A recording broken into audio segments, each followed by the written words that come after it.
Hello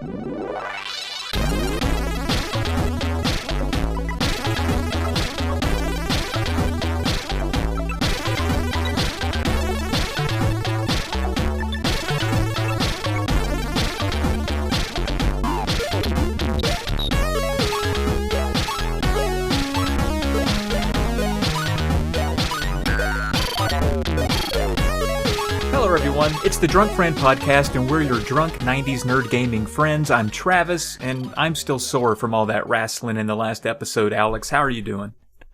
I'm doing okay. I went down the rabbit hole of getting the WWE Network just to prepare for that podcast. I do my homework, and I thought maybe after that podcast was over, I would step back from it, let the nostalgia just drip off of me, and I would go to something else, but no.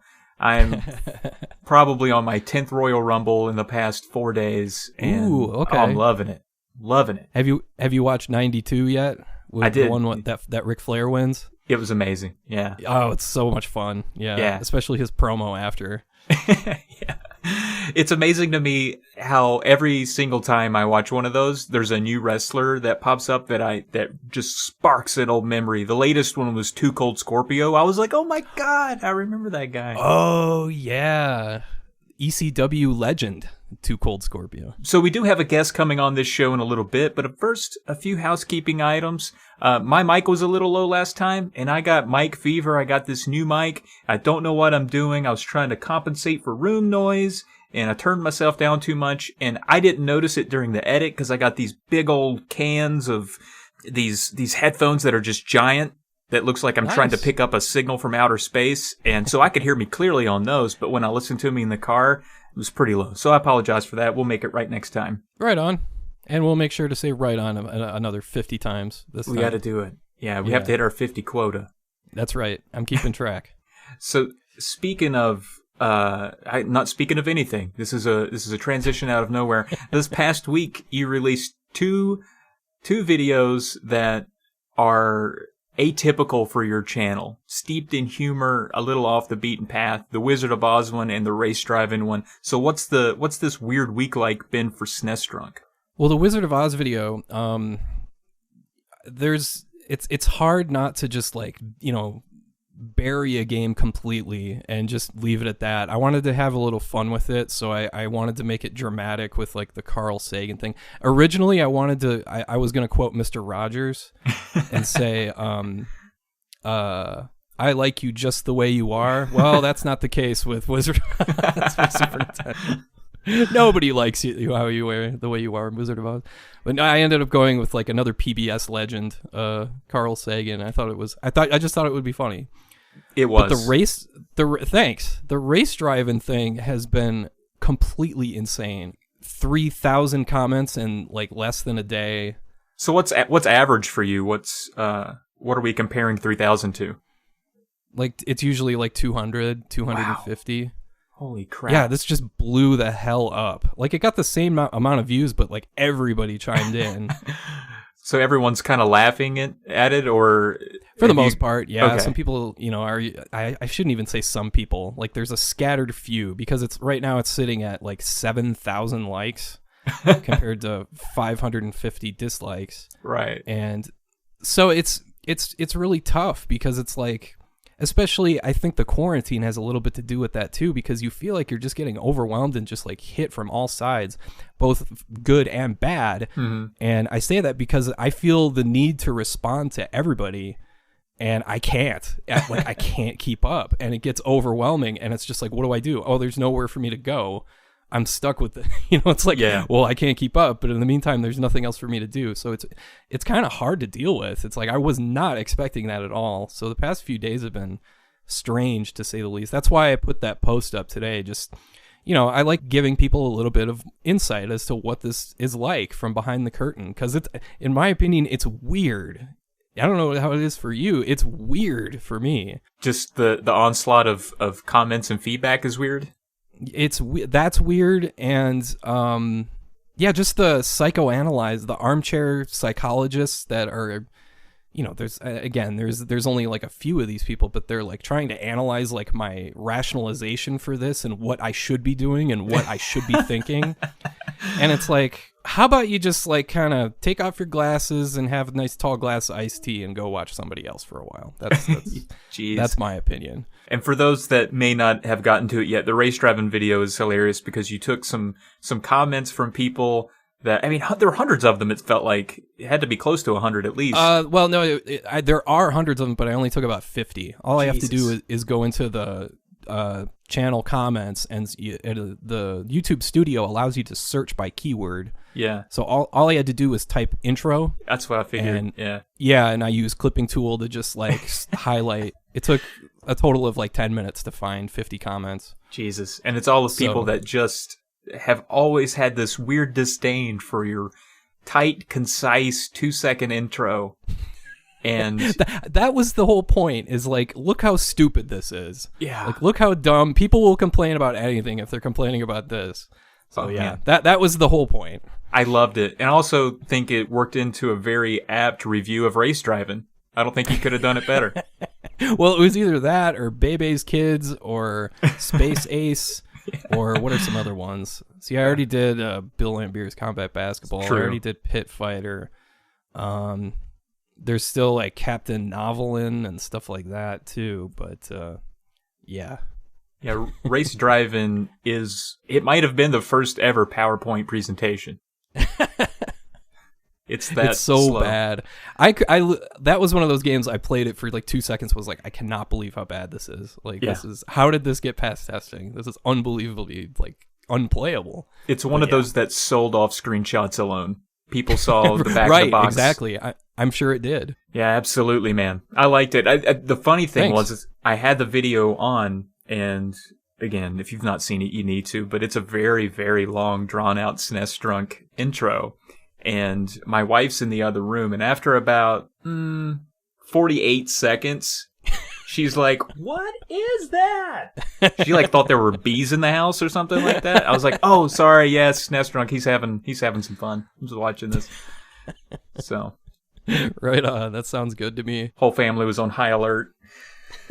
I want to thank everyone if you've left a review for us. That's awesome. We really only see the ones on iTunes. At least I'm not savvy enough with the internet to know how to find them elsewhere. But they do help us out a lot. They're not just for our egos. It does help trick iTunes into getting more eyes and specifically ears on the show. So we do appreciate that. Yeah, thanks everyone. And thanks for the emails and feedback to drunkfriendpodcast@gmail.com.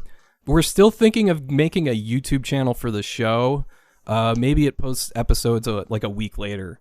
So our podcast stats still reflect, they still give us a good idea of what kind of listenership we're getting. Yeah, maybe with a new channel or something like that. That way we're not cluttering the feeds that people have been used to for 7+ years in your case.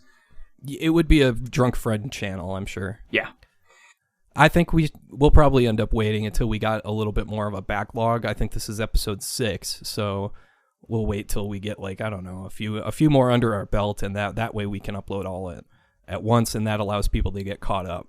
All right. Yeah, that sounds like a good idea. All right. I'm excited for today's guest personally. Coming up on this episode is Pam from the YouTube channel Cannot Be Tamed. She's got nearly 300 videos.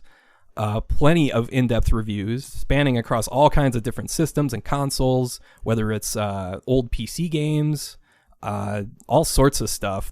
She even does cover modern titles as well. She also does some great collection reviews too. I don't normally like to watch people just thumb through every game on their shelf, but she does a really good job of getting like the some footage and talking through the games at length, so it's not just people showing me stacks of box art for 30 minutes. She does some mini reviews as she goes. I really enjoy that. Yeah. So yeah, and she also calls out mean commenters. So without further ado, welcome Pam.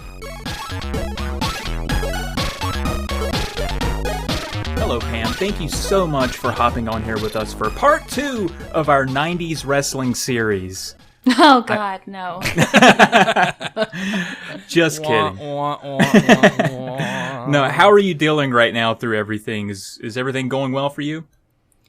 Everything's good for me. I feel almost a little guilty. I mean, some of my coworkers have kids and stuff at home with them, and they're very stressed out. But I work from home 2 days a week normally, and I work in IT, so it's like pretty easy to do my work from home, and I'm a homebody anyway, so I'm having a fine time, other than the fact that I can't go grocery shopping as often as I'd like.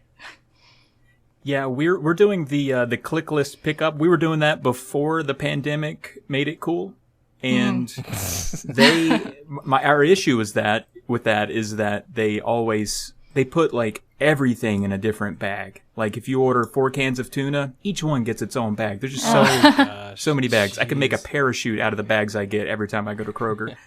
I used to do that with my G.I. Joes. I used to take the plastic grocery bags and like, okay, Lieutenant Flint, you're going off the top of the concrete stairs here onto the driveway.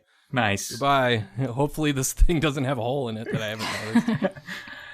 Well, there'll be no shortage of parachutes for your army now. Yeah, exactly. You do the click list thing.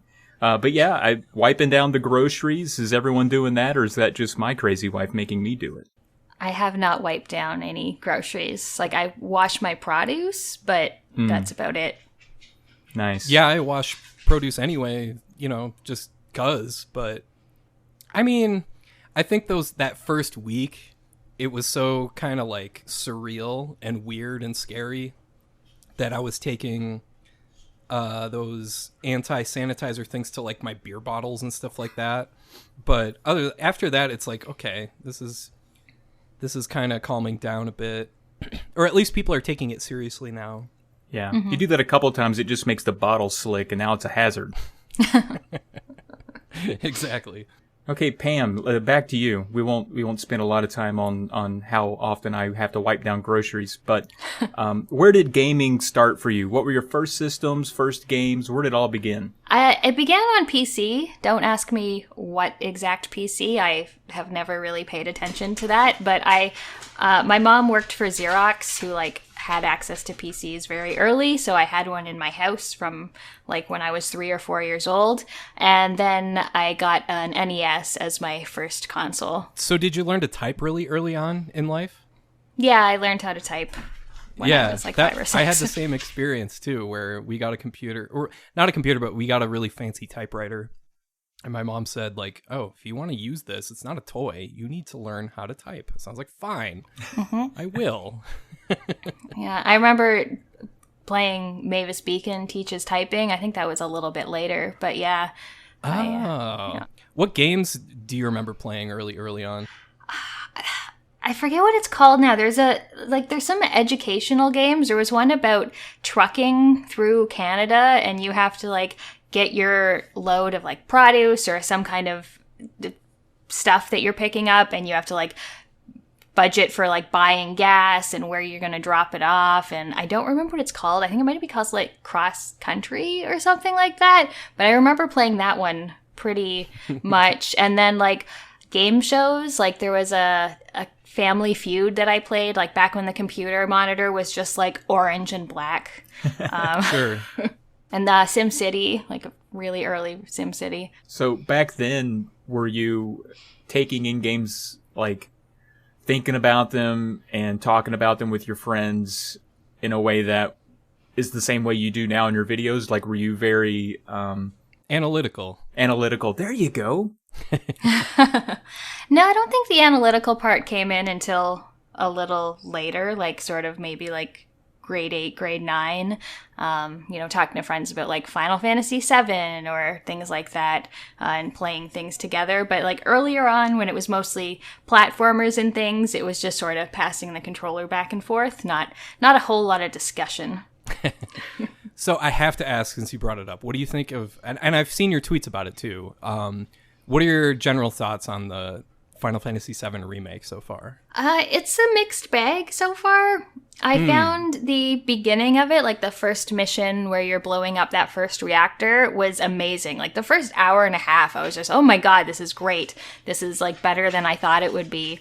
And then you get to the slums, and it just slows down to a crawl, and they're go find some cats, go fight a guy in an abandoned factory, and it's just what?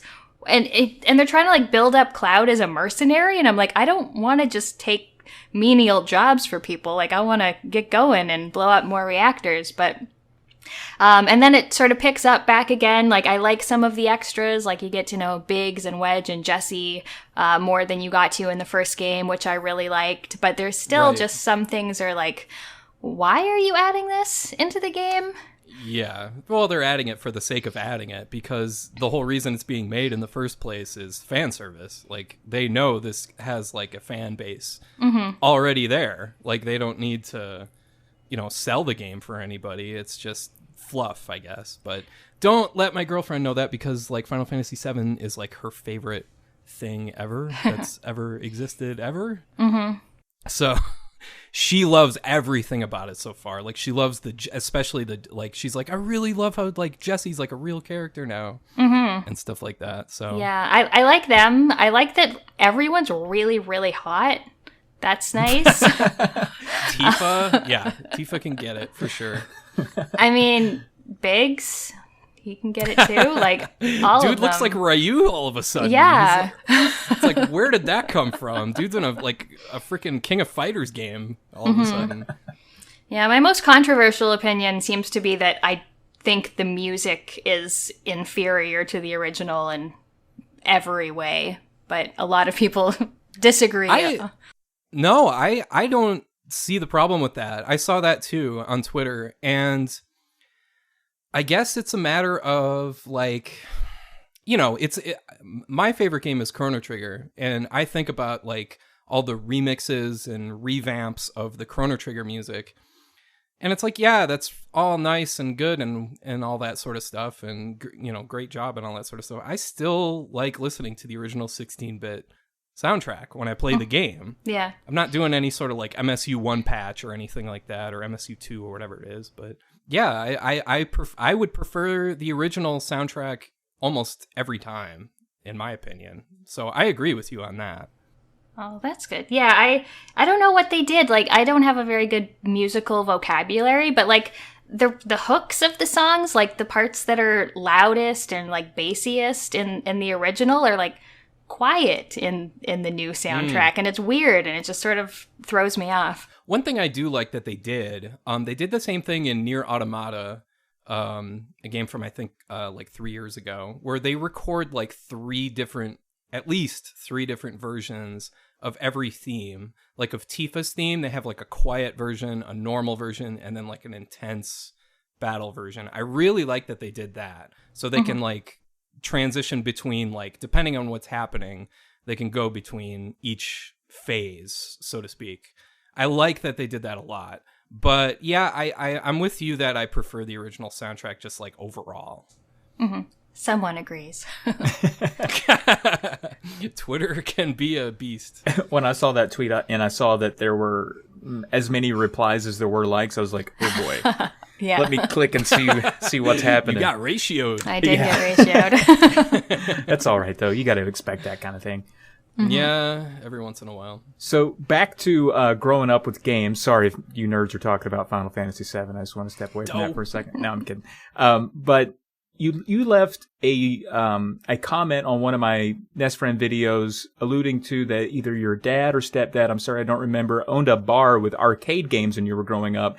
And to me, that made me so jealous of your childhood, I couldn't stand it. So is that as cool as I think it is, or was it really, really awkward? No, it was cool. Like, I was pretty young at this point, like 6, 7 years old. So I would sometimes just be, like, hanging out he owned a restaurant. So, like, upstairs was the main restaurant, and then there was a bar downstairs, and he would, like, turn the video poker on free play or, like, the pinball machine and stuff. So I would have something to do. That's fun. That is awesome. Yeah, and also my dad was just an alcoholic, so my weekends with him were usually spent in bars. So there was arcades and, like, darts and shuffleboard. I got into all of the bar games. They had shuffleboard in a bar? Oh yeah. Wow. Yeah. That's a big bar. Like, when I think of shuffleboard, I think of, like, Boca Raton, Florida, and, like, you know, out on the beach. Like, not inside of, like, a bar, but hey, whatever works. Yeah. He had a good taste in bars. He'd been at it for a while. He's pro. Only the best. Yeah, that sounds cool. I do remember my dad, he would bring me into work sometimes, and he would set me up on like a little computer, like a Windows 3 point whatever computer, and pacify me with tons of old school games. So I get that dad move of, hey, you like these things, sit here and shut up for a few hours while I do work. So you like computer things. I remember in 6th grade, actually volunteering to stay after school so I could play Where in the World is Carmen Sandiego on like our old Macintosh machines. And let me think, this would have been 93.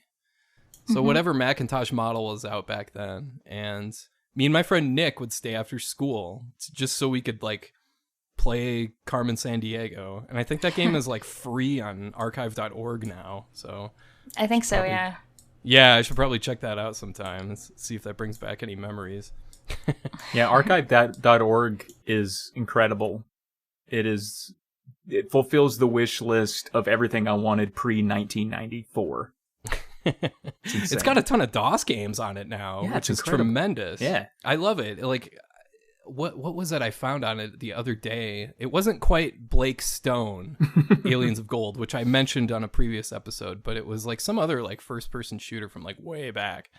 And I was like, damn, I can just go play that like on a browser. I can play this when I'm at work, when I finally go back to work. That's right. So Pam, what, jumping way ahead, unless you want to touch on how you gamed through adolescence, but I was curious what exactly inspired you to start a YouTube channel.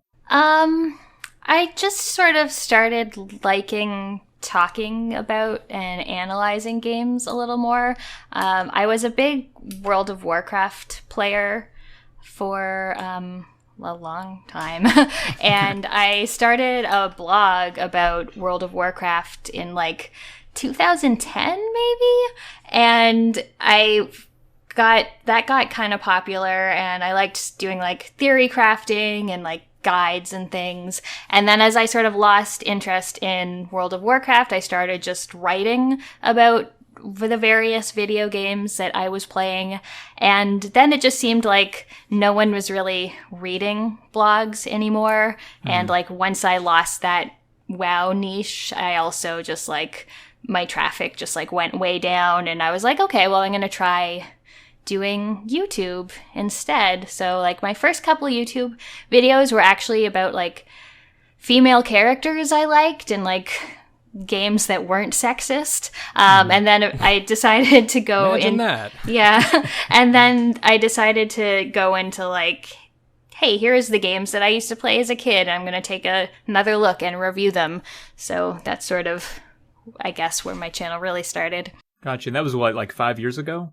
I think so, yeah. Yeah, I checked out your earliest videos for the sake of this podcast to see what was up, and the first one is really good. I especially like some of the effects of the day that were included, because the whole basis of the video, too, yeah. It was like video games that are doing it right, and I was like, all right, that's a good point. Oh, that's a really good point. And then you had like the pink doing it right coming in, and it kind of hangs there for a minute, fades out. I was like, dang, that's pretty good. And I was using like whatever the free Windows movie editor was at that point. So like all the transitions and everything, yeah. Of course. So what was your audience like out of the gate with something like that?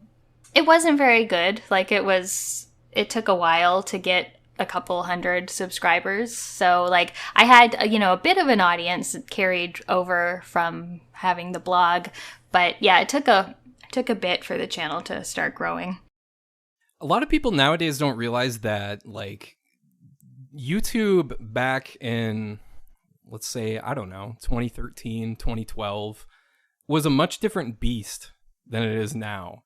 Now it's kind of omnipresent.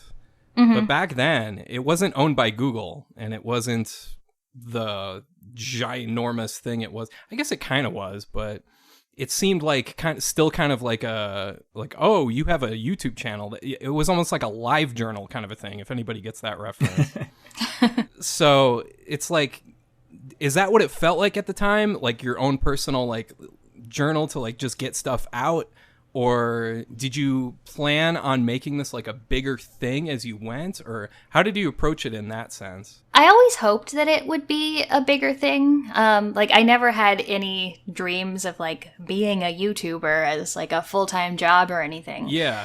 Well, nobody did. It was crazy. Like that's crazy to imagine back then. So it's now I've got a niece and a nephew that are 12 and 10 years old that are like, I want to be a professional YouTuber when I grow up. And I'm just like, no, you don't. Believe me, you don't. No. So it's weird to think about. Yeah, I'm pretty sure Google owned YouTube like by the time I had started my channel, but it was still like there were like the big YouTubers and then the very, very small YouTubers, and there didn't seem to be a whole lot in the middle. But I've always been a very numbers-oriented person, whether it was my blog or my channel. Like, I'm probably a little too concerned with statistics. And so, yeah, I always had the desire for the channel to grow, but I didn't really know where it would stop. Well, rest assured, we'll keep you updated on all the stats this podcast gets once it posts. That brings up a good point, because both of you have sort of made tweets or made allusions to how now the stats are the most omnipresent part of YouTube, in that YouTube itself will browbeat you for not meeting your own metrics and that kind of thing. So maybe both of you can speak to that, because I'm channel's far too young for it to say, hey, you suck worse than you did a year ago, because of course I did. Yeah. I'm going to look for that. Go ahead, Pam. But I'm going to look for a screenshot I sent to Travis a while ago. I need to find it, though. Go ahead. Yeah, it'll take your 10 most recent videos, and it'll be like, this video is doing worse than average. It's like, oh, thanks. Isn't that wonderful? I know. Especially because I do an update video every month, which I understand. Like, it's not going to draw as much of an audience as like a retro review or something. But every time, YouTube's like, oh, your subscribers are less interested in this video. Like, okay, thanks. Yeah, gee, thanks. I couldn't tell that myself from just looking at the numbers. Yeah. I need a reminder. I can't find that screenshot, but I got some sort of reminder at the beginning of March, I think it was, or was it the beginning of April, I think, that was like, your channel only grew 12,000 viewers this past month. And it's like, are you freaking kidding me? Like, only? Like, that's an insane amount of people. Like, are you kidding me? And they're like browbeating me because it's not as much as YouTube would have liked. And it's just like, oh, F yourself. Like, stupid. The average enrollment of a standard American university subscribed to you this month. Loser. It's so dumb. Like, why do they think that's helpful? It drives me crazy. I mean, does it ever... I've not seen this. I don't dig into it too much, but does it ever congratulate you? Does it ever say things like, hey, good month? Kind of. Yeah. If you have, like, more subscribers than usual, or if you have a video that's just getting views faster than others, it will say, hey, you're doing something right. That's always good. Yeah, mine right now says, keep it up. Your channel is getting 16% more views than usual. And that's because 90% of the video is me doing my intro. And people are rewatching that and showing their wives like I did. I don't know. Whatever. So, Pam, weren't you a playtester at some point before you did videos? Yeah, I did QA for a game developer and publisher for, I don't know, maybe like a year and a half or 2 years while I was in university, or maybe when I finished university. I don't remember. Yeah, I did that. Most of the games were not the best games, but some of them were kind of fun. And a lot of them, I guess, I mean, these aren't, maybe this was a time before like the indie wave of games that were just all stream downloadable. Like, these are like games that got physical releases. You have them on your shelf. Like, these are big time. Yeah, they were all fairly big games. Well, some of them were like the budget titles you buy at Walmart. And some of them were like actual AAA releases. It was kind of neat because I talked about a bunch of them when I did a collection video a couple months ago. And so people were like, oh, I played Pariah, I played Warpath. And so it's cool when people recognize some of the games I worked on. One of my really cool. favorite ones to work on was Playboy the Mansion, which is like Oh my god. it's like The Sims, except you have to build your magazine empire, which is partially like getting the writers to do articles for you and partially like doing the photo shoot of like the centerfold, and then also just throwing parties so that you can like build up your reputation and like get introduced to new models and new writers and everything. You had to test this? Yeah, I had to test it. I actually, I did the expansion called Private Party, which is rated M for mature.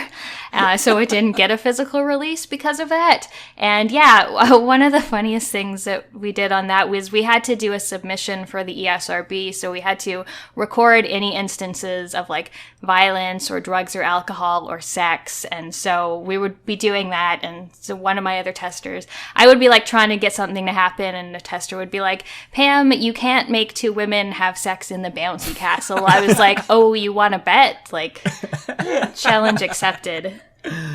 That's fantastic. Awesome.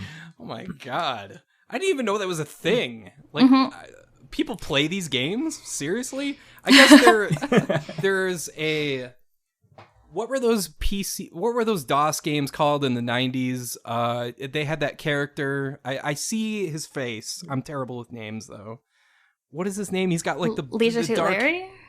Leisure Suit Larry, yes. This is like Leisure Suit Larry. Was it like that, or... No, it was like The Sims. Like, it looked like The Sims. You had like a house and you could decorate it, but then you would like get people to talk to each other. You'd be like, you just keep being like, talk to each other, and then they would be having sex in a bush. Well, that's just sad. At least Leisure Suit Larry had like a tiny bit of like self-awareness and like, you know, sense of humor and just like, yeah, we know this is trash, but you're playing it because it's trash. And oh my god, that just sounds loathsome. just awful. It was one of my favorite games that we made. Well, I'm sure it was, yeah. I think as a lot of gamers, I have this romantic concept of what a playtester is. Like, it's amazing, and you get to play a lot of games before a lot of other people do. You get to have your own input reflected. Yeah, I know, right? It's like, oh, you get to do all this stuff. It's amazing. I imagine it's not like that. No, you get to play the Playboy game before it comes Now out. that would have made me jealous, straight up. But Oh my god. Well, I guess if you're like a teenager, yeah. what dispels some of the romantic ideas I have of this? Like, how painful can it be? So the most painful it got was when we weren't getting new builds very often, because when things were going smoothly, you'd be getting a new build to test every couple days. For a couple games, like the games I really hated, there was this one called World War II Combat Iwo Jima, which was just a budget shooter, like a shitty budget shooter. And we would be working on the same build for like 2 weeks. And like, I've logged everything at this point, and the developers either have fixed it or are not fixing it, like clipping issues and things. So it just gets like very tedious, and like you're not just playing the game, you're like systematically trying to break it. So yeah, that's as somebody that tests particular software for their real job, I can identify with that very in a real sense. There's a lot of copy paste involved. Where it's just like, okay, you haven't fixed anything, so I'm just gonna say the same freaking thing back at you until you fix it. yeah. Well, yeah, pretty much. So did you form any analytical skills through that process or through that job that have, you know, been exhibited in your video making? I mean, there's a bit of like sort of understanding as to how games work and how they're made. Like some of the cooler things we got was when developers would be like getting a new concept for the game, and they would just like sit you down in front of it for the first time to see like, are you getting it? Like, does it need more tutorialization? Does like the control scheme make sense? That kind of stuff. So there was definitely some learning about those things and thinking about games like that. But yeah, it's sort of a variable usefulness for making videos. Yeah, I would imagine that would be helpful. So I think a lot of people complain about things not knowing what goes into it, or you know what I mean. Like, I think it helps to be well-rounded. So you've kind of seen it from the bottom up, and I think that's a worthwhile perspective that a lot of people that make YouTube videos reviewing video games don't have. Yeah, for sure. Yeah, that's legit for sure. So I have to ask though, where does the name Cannot Be Tamed come from? So that is directly from my blog. In World of Warcraft, I played in 2 different guilds, like raided with 2 different guilds. Like, I played way too much World of Warcraft. So I played a hunter, who's a class that can like tame animals to like help them attack and stuff. And then I played a druid, which is a class that can shapeshift into various animals. So there was always this joke about like hunters taming druids, so Cannot Be Tamed seemed like a good name for my blog since I played those 2 classes. And then it's just a matter of the fact that branding and naming things is really hard. So that's just what I stuck with for the channel. It is, because I'm stuck with SNES Drunk, which is an awful name. And I like that you're just leaning into it, though. Why not, though? Why not? I don't know what else to do. So, and just people are like, oh, you should change it for everything. It's like, no, I'm just fine. This is what I am. It's like when you pick an AOL name way back in like the 90s, like, well, this is my name. I'm stuck with it. I just got to deal with, like my AOL name back when I was a kid was Wheeze, because my cat's name was Liesel, and we called her Wheeze for short, and she responded to Wheeze, or at least the vowel sound of the letter E. So I just leaned into Wheeze, and that was my name for like, however many years before. That was my AOL screen name for God knows how many years. It's ridiculous. Yeah. That's just how it ends up sometimes, and it's just like, you know what? It's just a name. It's fine. I don't really care. I do think SNES Drunk is much better than SNES Wheeze. I'll say that. That's true. I don't know. SNES Wheeze, if I had asthma or something like that, it might be pretty cool. Well, then Wheeze Friend would be awkward too. That might have trouble catching up. Perhaps. So, Pam, we know you collect video games. You've shown them off. You do great collection videos. We allude to that in this intro that you haven't heard yet. I really like them. You go through each game. You show a little bit of footage. You give a mini review for each one. You're not just thumbing through a bunch of box art and boring me to death with whatever blanket you're showing me them in the background or whatever. But if you could only pick one console or computer or whatever to collect for from now on, what would be your pick? I think probably PS2. Wow. Yes. No. Okay, yeah, PS2. I was going to say Xbox 360 because I really like it, but you can get most of that stuff digital. So, I'll say PS2. Oh, that's good reasoning. Any other reason why that system or that era? I just think it had like such a big and varied catalog of games. Like, there's a little bit of everything. It's got like the only sports game I've ever sunk a reasonable amount of time into. It's got some JRPGs that I really like, some good like action adventure-y types. So, and for the most part, the PS2 still looks decent now, unlike the PS1, which sometimes is a little hard to go back to. I have to ask, what's the sports game? ESPN NFL 2K4. Oh, is that the one with Terrell Owens on the cover where he's reaching for the ball? 2K5, I think. Oh, okay. But still, the 2K. Yeah, series, 2K4 basically. I think has Warren Sapp on the cover. Okay. Mm-hmm. What made you get into that game? I really liked football. When I was a teenager, like I was an offensive coordinator for my high school football team. So I was just like into football. So I loved franchise mode. Yeah, absolutely. That's awesome. Did you have a particular like play that you're okay? It's 3rd and 15. What's your go-to play? So the go-to play was to get one of the guys off defense and put him in to run the ball. That's like a little Giants maneuver. Mm-hmm. Putting the lunchbox back there. Yep. Didn't you also say at one point that you liked I can't remember what the official name of the game was, but it was something like NFL Head Coach, the game. I remember that game. Was it you that said that? The ESPN one's the only one I really talk about. Oh, okay. There was a short-lived EA Sports series called NFL Head Coach from like 2005 to 2006. The first one had like Bill Cowher on the cover. I want to say the second one had like Tony Dungy. And there was no football gameplay in it at all. It was just like calling plays. It was like simming a season basically. And then afterwards you would like interact with players, and it was almost like an RPG. It was really strange actually, because these people existed in real life.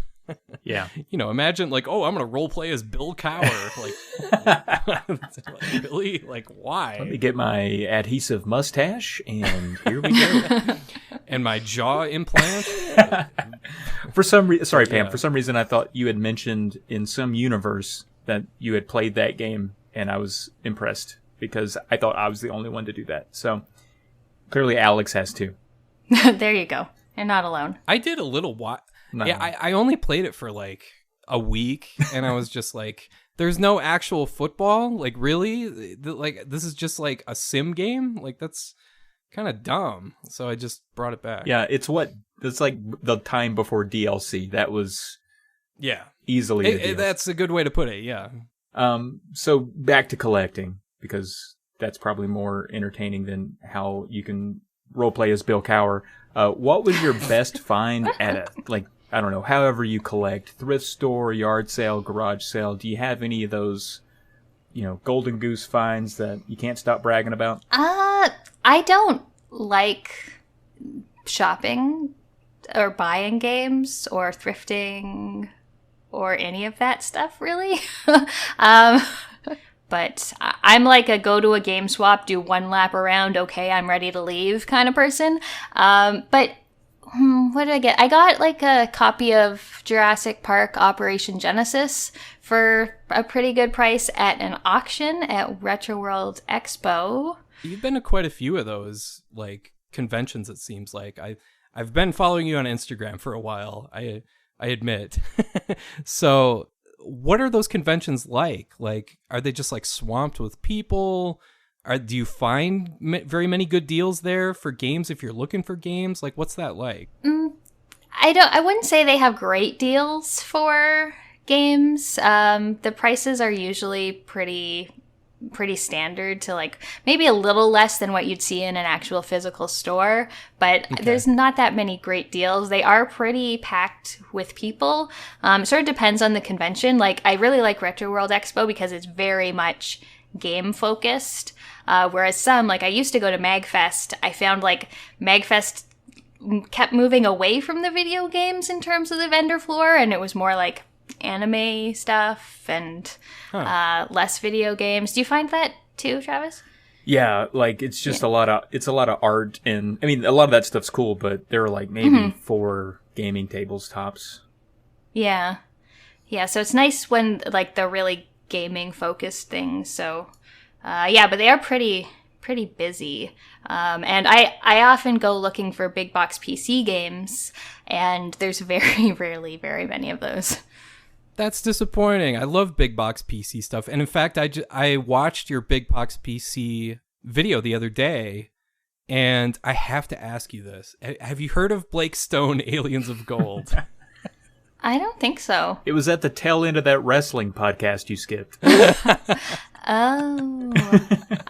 No, it's one of my favorite games of all time, and nobody else I know has heard of it.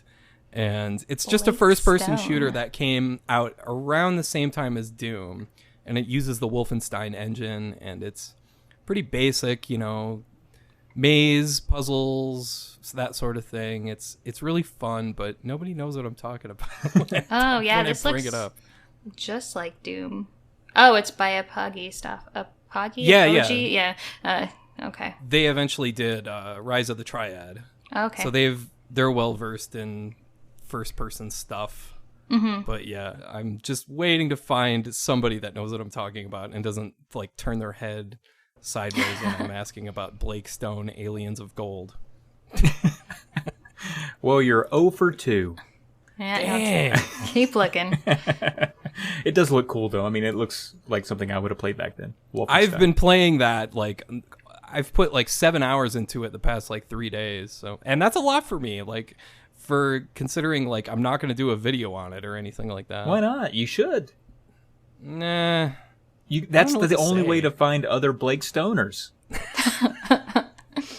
Oh boy, Blake Stoners, is that where we're going with this? All right, maybe I'm gonna end up regretting bringing this up.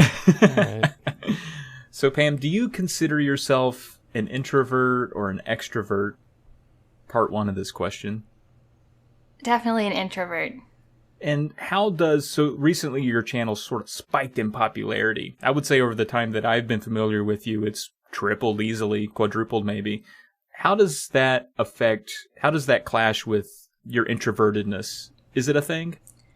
A little bit. I don't know. It's not so bad since it's just like all online, but occasionally just like, I don't know, my tolerance of other human beings comes into play, since like a lot of people, I'll say something like not directed at anyone, and like people will want to like debate me on it or argue and try to change my mind, and I just like really have no interest in that. It's kind of like one of those things where like, okay, I want you to pay attention to me, but don't talk to me.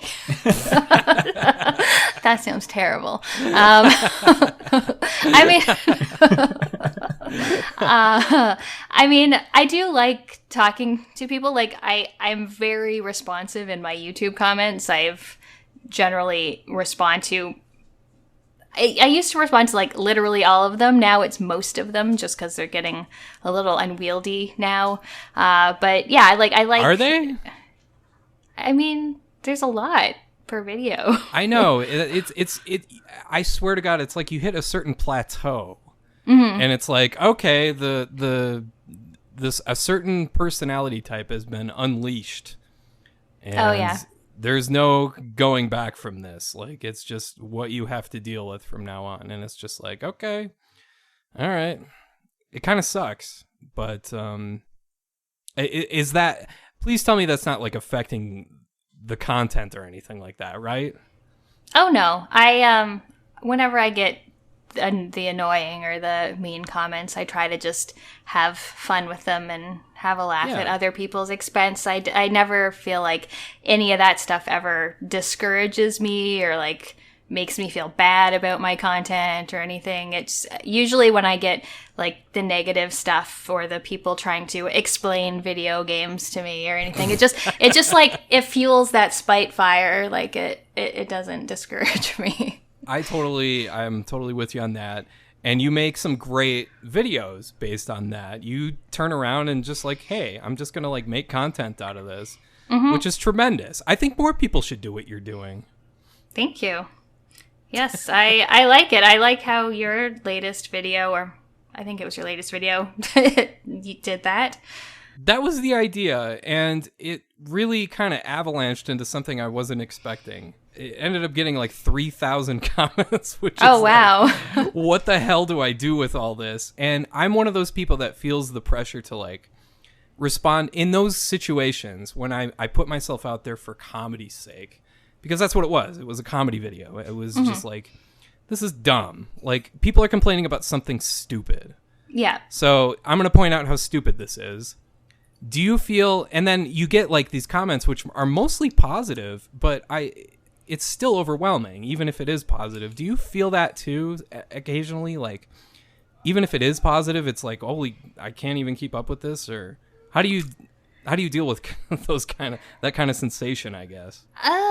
I don't know. It's hard because, I do want to respond to everyone. Like, if everyone takes time out of their day to, like, leave me a comment, I want to respond. And even if it's like, nice things, like, you get to a point where, like, 12 people will make the same joke in reference to something that you've said in the video, or, like, a lot of people will point out the same thing, and it just gets tiring, even if it's done in the best of intentions and everything. So it does sometimes get like a little bit exhausting, and sometimes I feel bad that I'll like respond to one person but not another person, just because like, okay, I've hit my threshold on responding to this type of comment for now. So I don't really know if I have any advice or any like specific way of dealing with it. Please tell me what to do. I don't know what to do.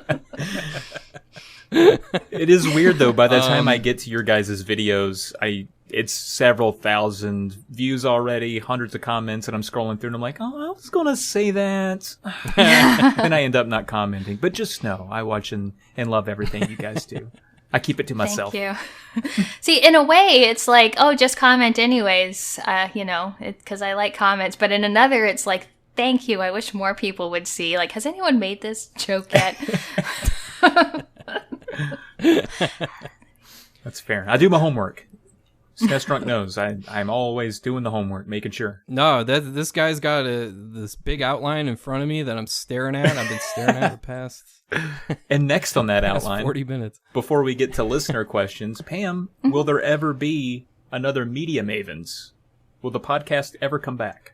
I don't know. I hope so. I'm pretty sure Riley is finishing her second year in South Korea and then coming home. So maybe. I was just playing Jackbox games with her and her boyfriend and Sarah, who was a sometimes co-host last night. So awesome.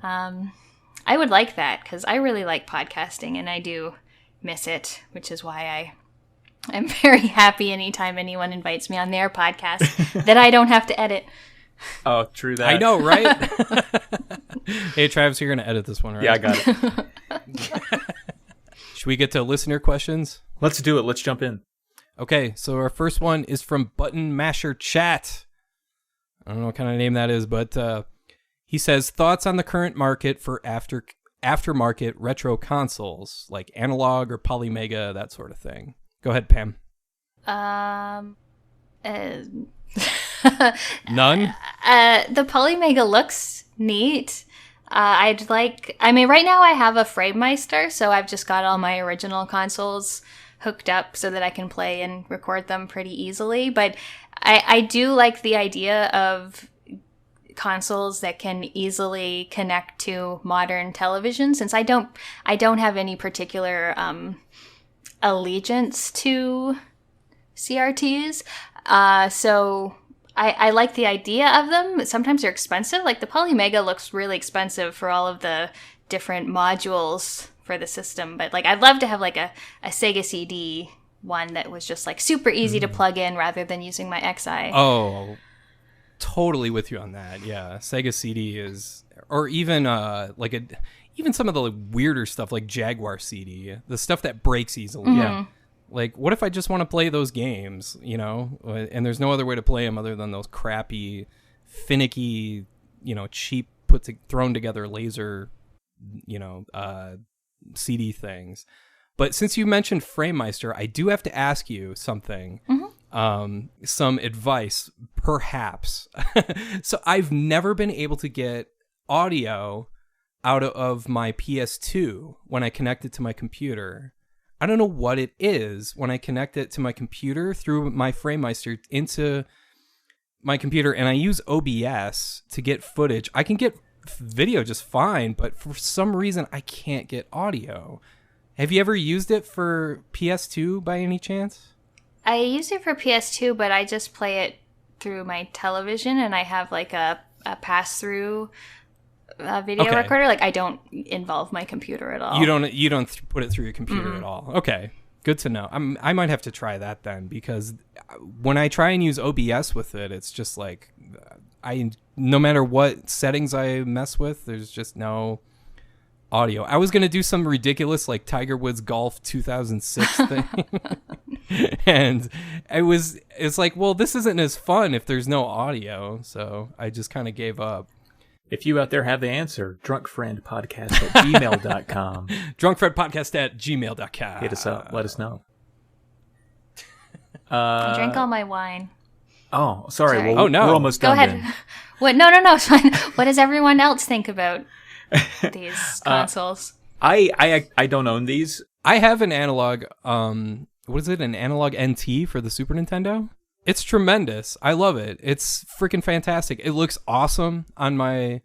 I have an LG. I'm looking at it now. I'm trying to remember. It's an LG. It's just a small LG, like, you know, LCD TV in my like office, and it looks awesome. And when I use it on our big TV, it looks amazing, and it runs, you know, original cartridges. It runs off of the cartridges. It's not just an emulation box, and I think it's absolutely worth it. I think it's awesome. So nice. Yeah, I think it's fantastic. I have zero experience with Polymega, but the analog NT is A+. I'm for whatever can help people play more retro games. That's a good thing in my opinion. Yeah, I know, right? My thoughts are positive. Me too. Okay, I guess we're up for the second question. This is from Raphael, one of the Ninja Turtles, of course. How long does it take to make a video, considering playtime? Which one took the longest / shortest? I just have to point out real quick that I saw Pam mention on Twitter a while ago that she put like, what was it, like 98 megs, I wish, 98 gigs of data on Suikoden. Are you kidding me? That's crazy. Yeah, I mean, that's the whole playthrough, minus a couple hours through a FrameMeister, so... Wow. Was it heavier after it had all that data in it? Yeah, it was. Even, what did I do? My next video is going to be on Rayman, and I have 46 gigabytes of Rayman footage on my computer right now. That's so crazy. Yeah. See, when I record footage, I have to like pick and choose my spots because I don't have that much room. I mean, I have some room, but I'm still like, okay, I'm playing some such and such RPG. I'm going to go in, I'm going to record this dialogue sequence and hope it leads to something I might eventually talk about or something I might, you know, mention.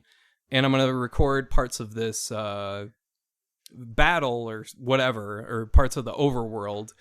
I can't, like, I don't know. I just don't have enough space to do that. So I'm super envious that you can do that sort of thing. But it must take forever to, like, do you make timestamps then to like find stuff after you record? No, I listened to the episode you had with Daria a couple weeks ago, and yeah. I'm very similar to her in how I work, I think. No timestamps, just scrubbing through 20 hours of video when I you just go like to edit. skipping through like, yeah. Okay, skip ahead with the mouse, skip ahead with the mouse. Yeah. Like, okay, what's this? My computer would melt through my desk.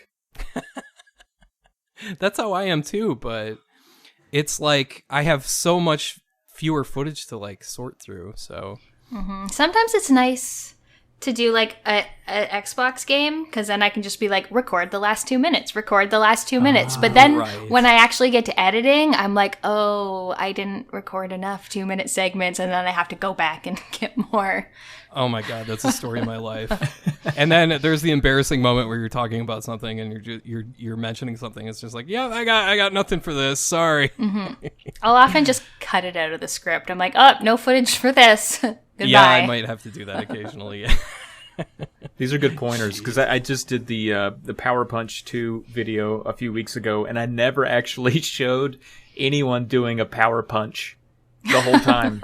And I was like, well, I'm not playing that stupid game again, so we're just not going to have it in there. And no one mentioned it, so...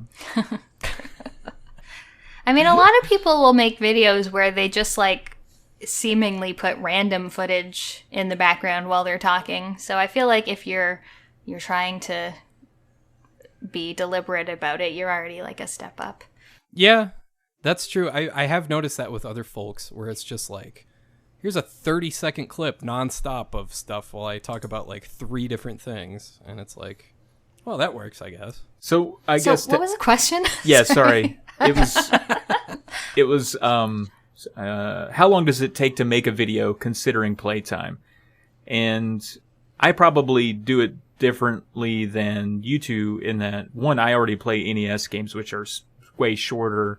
That was by choice. I was like, I'm going to get off easy. I'm not going to play Super Nintendo games, longer Genesis games. I'm not going to play PC games. I'm just going to play NES games that I know at most, aside from a few, will take me about an hour. So that's already nice. So my playtimes are about an hour, maybe 2 hours if I'm struggling or it doesn't have Game Genie codes I can just cheat through. So it takes me about an hour to research some fun facts and write a script. I'll pour through that Wikipedia page. I'm not ashamed to admit I've copy and pasted a few sentences from Wikipedia and then made them funnier if I could. I also get my friend. I know what you mean by that, by the way. What do you mean?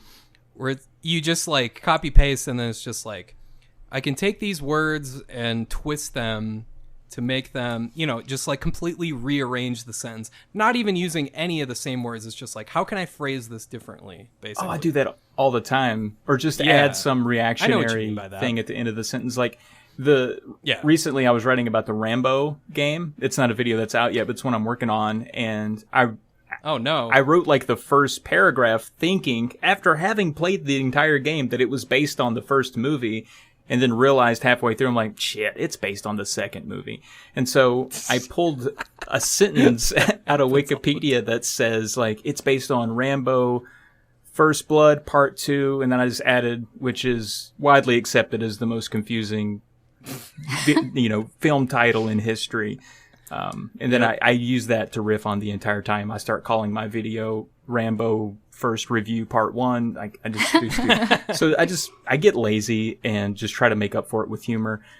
But after I write a script, sometimes if it's a video series or a game that is popular, I'll get my friend Musty Hobbit, follow him on Twitch, to proofread it. Woohoo! I just do that to make sure I'm like, dude, are you offended by this? If you loved this, would you be offended? Like, did I say anything so wrong? Because I'm doing an X-Men video soon, too, and I'm like, I don't need the comic book people after me, man. Make sure I'm good. Is Uncanny, is that a spin-off or just a continuation of regular X-Men? Like, I don't want to get that wrong. That's the kind of comments that I don't want. Uncanny is the original. Yeah. And then everything else is a spin-off. You should know that. Come on. Turns out you're right, actually. That would have been the first comment I got. Voiceover takes 30 minutes. Editing it all together, 1 to 2 hours. I think in total, I'm a 3 to 4 hours guy per video, unless it's a bunch of, like a compilation or something. To answer that question thoroughly. That is a very thorough You're answer. welcome, Raphael. But it's interesting to know because that's for NES videos, which, like you said, are shorter games, and even with a shorter game, that's going to take more than enough, as that much time to get into something as a cohesive narrative. Go ahead, Pam. How long does it usually take you? I'd say probably 10 to 20 hours per video. Wow. Like, I'll play through, unless I hate it. If I hate it, I won't play through the whole game. But if I like it, I will play through the whole game. I will use save states, but I don't, skip levels or anything. So I'll play through the whole game, and then recording the voiceover usually takes about 3 times as long as the script, and then editing the voiceover audio.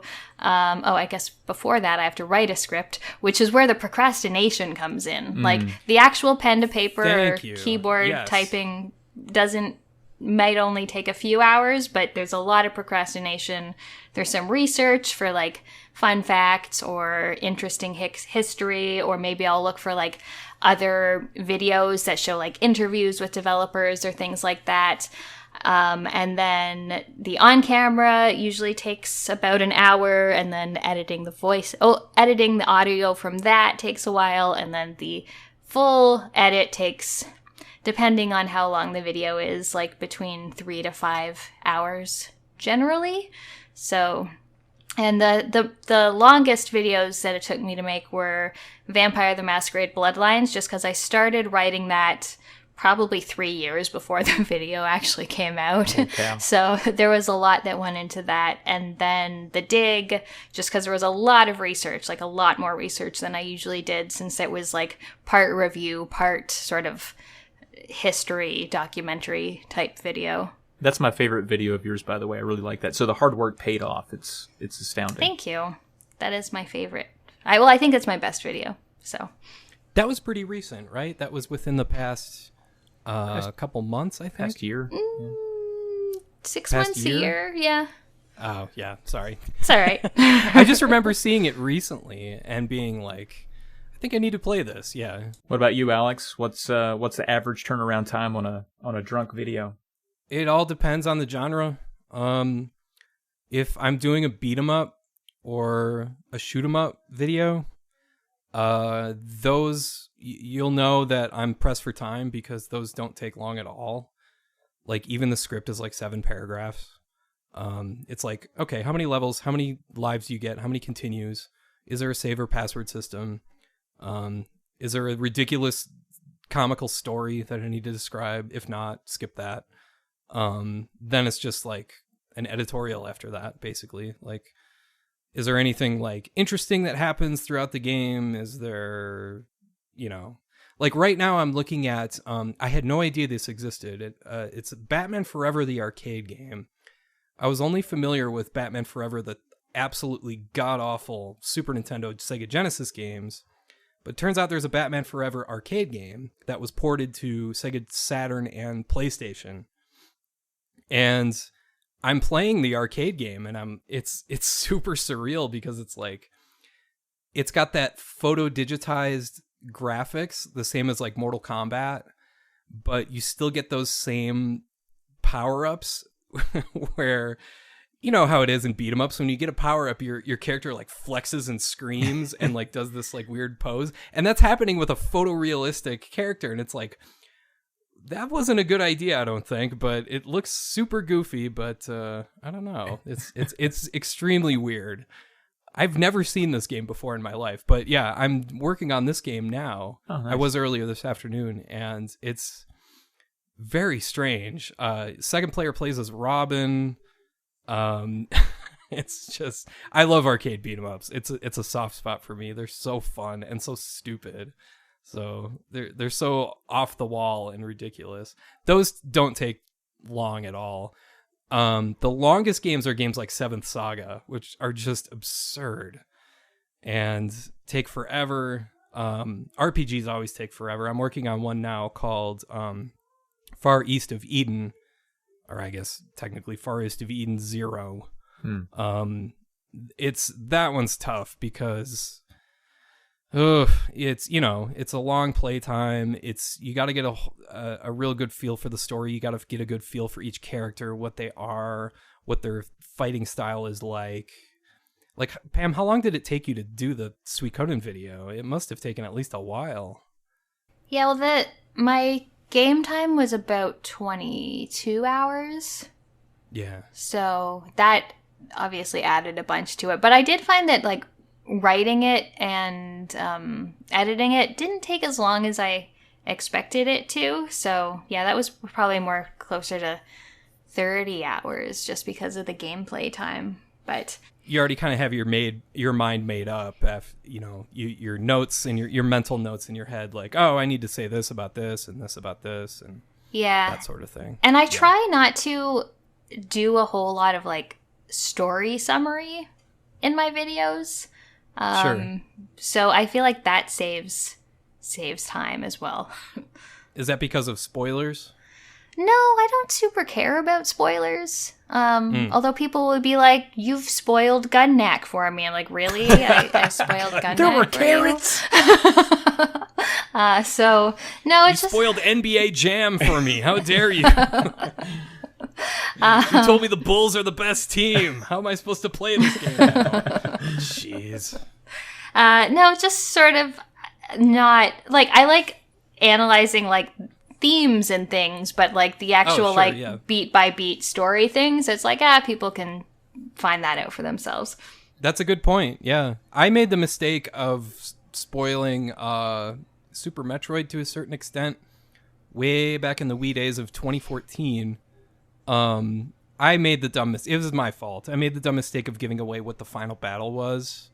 See, I wouldn't consider that a spoiler. But what's that? I wouldn't consider that a spoiler, but... What? You mean like what Mother Brain eventually is? Mm-hmm. You wouldn't consider... Okay, because lots of people do. Maybe it's just because I feel like the Super Metroid story doesn't matter. But oh, come on. Boo. Ratio. You can be one of those people commenting on my videos that I'm just bad at video games. I was meaning to bring that up on here because I love Super Metroid. But I get, I get why it's not everybody's bag. Is there anything you would change about that game yourself? Like, especially speaking as a playtester, like, is there anything you would suggest that you would change? Yeah. I mean, I think I said it in the video, but just like some pretty simple control changes, like having a primary and a secondary fire button rather than having to like go through all the secondary weapons and then use with your the select button. Yeah. That was the big one. And then I just thought the hook shot or whatever it's called is just bad, and then it should be better. You brought up the wall jump too, didn't you? Mm-hmm. Yeah. I'm glad there's somebody else that also agrees with me on that. So yeah, I didn't think it worked well. And someone actually commented, they're like, "Oh, at 9 minutes and 42 seconds, you did a wall jump," and I was like, "Oh, well, that's news to me." Oh, okay. Thanks. Okay, we have one more question from Scary Jersey Guy. Oh no, I don't want to hear this question. So scary. We'll make it short and sweet since we're getting late here. If you could go back and redo one video, which one and why? Any takers on that one? Well, I already redid 2 videos. You did. You redid Secret of Evermore, didn't you? I did read it. I redid Secret of Evermore and I redid Top Gear, the whole Top Gear series. So you've already answered the question and you've already done it. I guess, but I would also redo. I don't know. Link's Awakening, so I could talk about how much I like it again. I guess. I don't know. What about you, Pam? I think like my first couple, like the one I did on Kinsey Kensington from Saints Row. Like I really liked my script for that video, but my delivery and, as you mentioned, my editing capabilities were not very good. So, what did you think of Daria saying that she was like super like confident on her first videos? Like, yeah, I'm awesome. Like, is that how you felt too, or was there like kind of a learning curve at first? I definitely think there was a learning curve for me. Like, I didn't really know anything about audio or editing. I mean, I think the audio is the worst part for me sometimes, like going back and being like, oh, like those plosive sounds and like just all of that stuff. But no, I didn't feel particularly confident at first. Actually, I don't feel like going back and like through my videos through the years, I don't feel like I got super confident talking to the camera or even doing voiceover until like a couple years ago. So wow, that's interesting because you've been on camera for years and years now. Mm-hmm. I don't know, just like looking even a few years ago, like I look super nervous. And sometimes you can see my eyes darting off to like the script that's sitting in my lap. Or yeah, no, I'm with you. I have no interest in ever appearing on camera. The only time I do is when I'm on Patreon, and I just show up on there and just like say, "Hey, everybody." But I don't know how you do it. Like you're very brave in that. I don't have the courage that you do and I don't mean that in any other way other than like I admire what you're doing.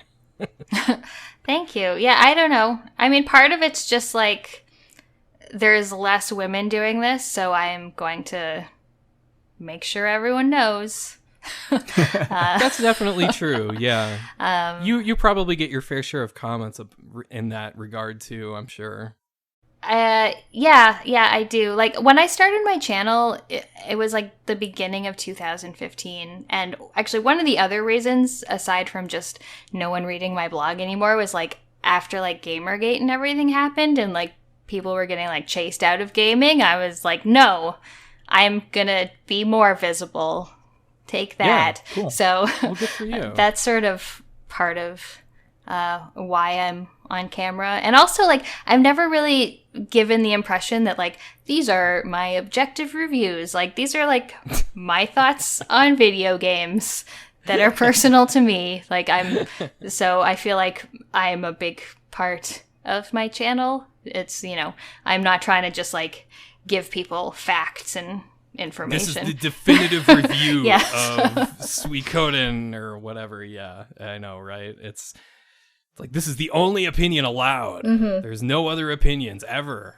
Yeah, I know what you mean by that. Yeah. Well, so far my channel is so young, I don't think it's evolved so much that I would change too much. I think everyone kind of wishes they would go back and redo their first things. Like, even maybe more podcasting for me. Like, the first 80, I'd delete from the internet hard delete. delete. But you know, you get better. I can't stand to listen to them. I'll throw up. But you do get better, and I'm proud of the ones that I've done recently, and especially with NestFriend too. So I think it's you grow and you get to a point where you're proud of it, and maybe more proud than you were to start with, because the proof's in the pudding. People are showing up, they're commenting, and that's when you kind of feel like there's something there. So I think with NestFriend, a good thing also is that, like, you solicited feedback early on. Yes, I which did. is good.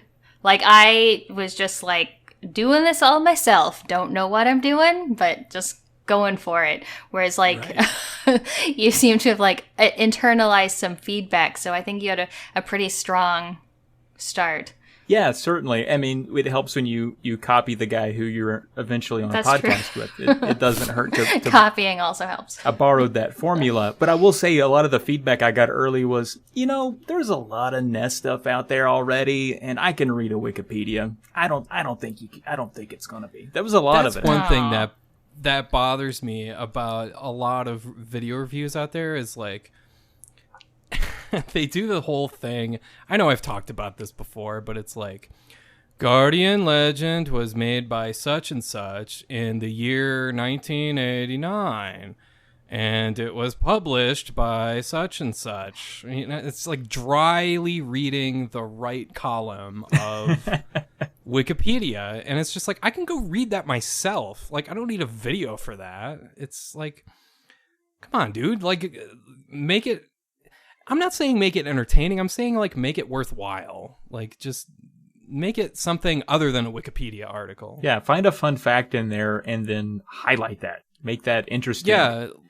A fun fact, like, whatever it is that you were chasing. I wish I could remember. Oh, that mistranslation for Twin Eagle? I'll find it. The Twin Eagle thing, yeah. I'll find it. I haven't found it yet. You're still on that quest? drunkfriendpodcast@gmail.com if you know anything. That should be an RPG at this point. The quest for the Twin Eagle mistranslation. The quest for the mistranslated Twin Eagle quote. Oh, yes, that needs to be an RPG. I guess that does it for all of our questions, our listener questions. So does that wrap up an episode of DrunkFriend? Sure. I don't know. Okay. Who's in charge here? Okay. I guess I'll be in charge. Well, Pam, thank you for coming on our show. Still working on that. Thank you for coming on our show and answering a few questions. Pam, you're awesome. Thank you for coming on. Thank you for having me. Yeah, and I'll make it awkward for Alex here and say, I also want to thank you because you've always been a supporter of all the things I've done, not only with NestFriend, but also with Polykill and all that. So that truly does mean a lot. So thank you for that. If you would like to plug some stuff, where can people find you? And maybe can you leave a hint for what, maybe an upcoming project or something? Sure. So my channel is Cannot Be Tamed. You can find it on YouTube. The video I'm currently working on, which I should have scripted this weekend, but I did not, is a review of Rayman on PS1, which is a game I thought was like super fun and Oh no. friendly, and it's actually like the hardest game I've ever finished. Oh no. Yeah, it's so hard. Oh, no. Yeah, I don't know. When I played it when I was, I don't know, 12 or 13, I must have only played the first world, because after that, it's just like a difficulty cliff. And it's, yeah, so that will be coming hopefully sometime this week. And then I'm doing a Q&A for my 40,000 subscriber milestone. Awesome. Congrats. Woohoo! And yeah, thank you. And yeah, that's what I have on the go for now. Oh, and Lands of Lore. I'm going to make a big video on Lands of Lore. Lands of Lore. My older brother had that game for PC. And Patrick Stewart does the voice of the king, right? He does, yes. Oh, I remember that game. That game was tremendous. I've been replaying it. The shopkeeper does this like voice that made me laugh.